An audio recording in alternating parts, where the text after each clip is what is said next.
Assalamualaikum warahmatullahi wabarakatuh. We are from Group 5.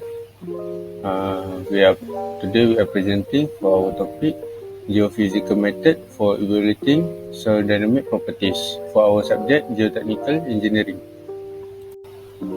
Our group consists for 4 members, which is Muhammad AMIRUN Aman bin Amir, AA 200548. The second one is Muhammad Emir Syamin bin Muhammad RIZAL, AA 200014. Me, Muhammad HAZIQ bin Muhammad SUHAIDI, AA 201082. And Muhammad AIMAN bin FIROZ, AA 201035.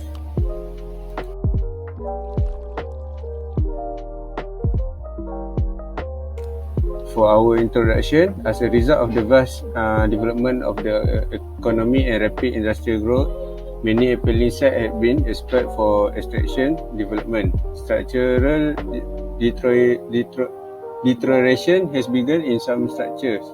Environmental or technical difficulties must be avoided, and detailed knowledge of the subsurface is required to understand the strength and behavior of soil conditions.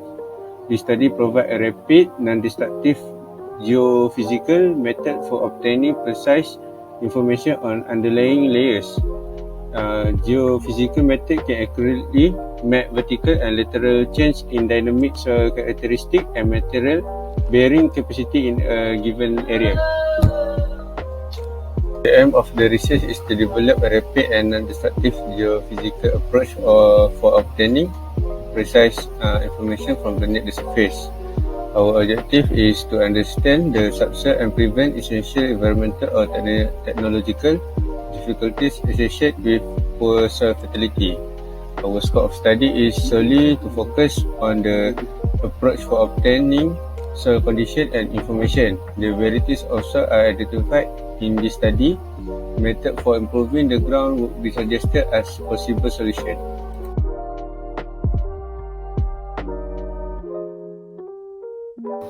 Okay, Assalamualaikum and hi, my name is Muhammad Emir bin Amir.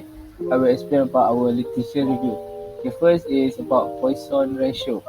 It is defined as the ratio of lateral width, change per unit width, to axial length, change per unit length, generated by axial strength or stressing of a material. The next is the bulk density. The bulk density of dry soil per unit volume is important in assessing the soil's ability to carry the structural load of the complete building. Okay, next is Young modulus.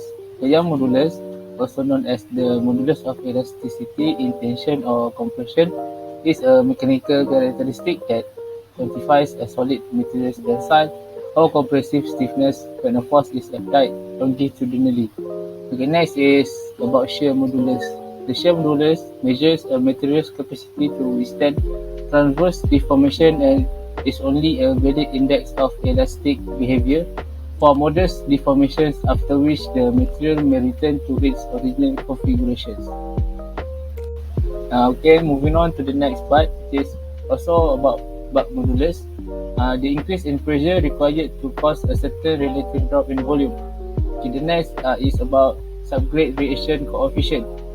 It is a conceptual connection between soil pressure and deflection that is commonly utilized in foundation structural analysis. Okay, next is ultimate bearing capacity. The capacity of a building is the utmost potential load that can be maintained without failure due to overturning or capacity of a soil in the highest. Okay, the last part is allowable bearing capacity. The highest bearing stress that may be applied to the foundation while being safe from instability due to shear failure and without exceeding the maximum tolerated settlement.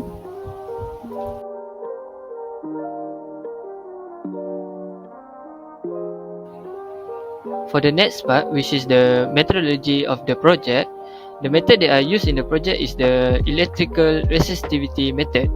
The electrical resistivity method, in general, employs 4 electrodes with 2 current electrodes, C1 and C2, by injecting current into the ground and determining the voltage difference between 2 potential electrodes, P1 and P2. The apparent resistivity of the subsurface is calculated using current 1 and voltage 5, data 5. It is because of the relationship between apparent resistivity and underlying actual resistivity is complex. Next, the next method is seismic refraction method.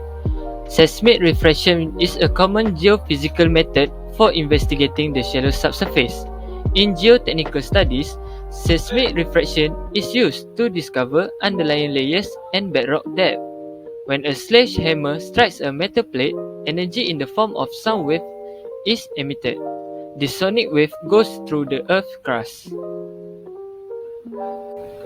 And for the last method that I use in the project is multi-channel analysis of surface wave method, or in other name is the MASW method. This method creates the VS profile by analyzing the Rayleigh type surface wave (VR). The MASW method can accurately measure the frequency-dependent phase velocity of the fundamental mode VR. The VS profile of the ground surface may be obtained by reversing the dispersive phase velocity of the recorded VR. MASW employs the same equipment as seismic refraction, however, the geophone frequency is lower. The diagram shows the process of the MASW method.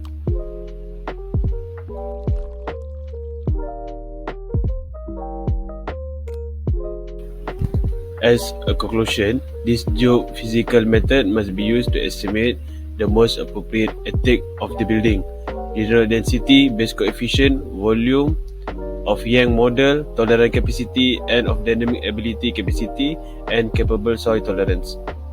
Its goal is to investigate soil dynamic properties as well as its tolerance to the substances.